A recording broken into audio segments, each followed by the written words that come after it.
why we're in a crisis. We are in a crisis because we as a people are so miserably divided about it. And at the end of the day, your question is it worth trying to win the White House? And I think what you're really getting at is that no matter who's elected, are we really going to see change in society, no matter what? And I would actually argue no. And I know that's a harsh answer that a lot of people don't want to hear. But the reality is that we're focusing our energy completely the wrong way. We focus our energy in this country and across the world into personality cults, where we look to Trump or Biden or some political figure to represent us and essentially do everything for us. And we just follow whatever they say, whatever policy they want. We just accept it and say, yeah, that's what I want. This is not the way to have a civilization. And the more that we do this as a civilization, the more we will go down the crapper, as you're saying. The more society will fall apart, because actually this process should be inverted. What do I mean by inverted? It means that we, the people, decide what we want in our lives and in our world, what we want our communities to look like. And politicians fight to give us our vision. They fight to give us our vision to us, to do the administrative work of making our visions possible. That's not what we have.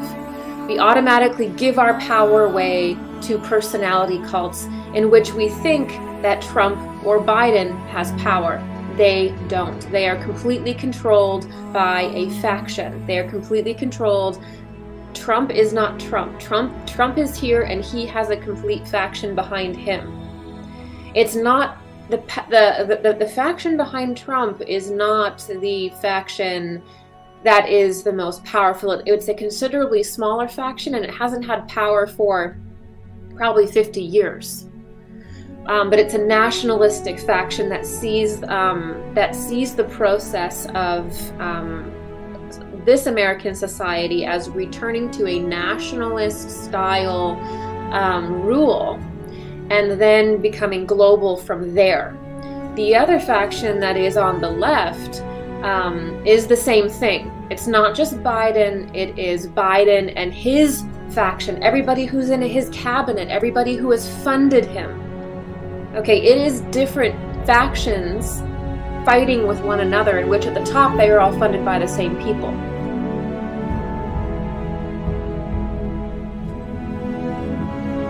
As you heard from this very awakened soul, here's another one for you. Many individuals are currently stuck between soul contracts as we all are being pushed towards our new life. Our masculine energy, the ego, is clinging to that old life and everything we built. We are at war with ourselves. Our head is telling us to stay while our heart is telling us to break free. The ego doesn't want to risk losing the material things, people, and level of comfort status that we established in our old frequency. It is very defensive and perceives any criticism of our old life as a threat. You may feel the ego creep up now as tension, anger, and resistance to this message. The truth is that the old contract is completely null and void. There is nothing else for us to learn from the situation, and because of this, the universe is doing all that it can to push us to the next level. We may be experiencing boredom, burnout, depression, anxiety, frustration, health issues, financial issues, or just a general lack of satisfaction in our current environment. It is now reaching the point where distractions, addictions, and obligations are no longer powerful enough to fight the pull towards our new frequency. Making the best of the situation will not suffice. The soul is calling, and when the soul calls, we only have two options. One, allow stagnation to lead to our self-destruction and watch our world crumble before our eyes, or two, take the leap and reap the rewards.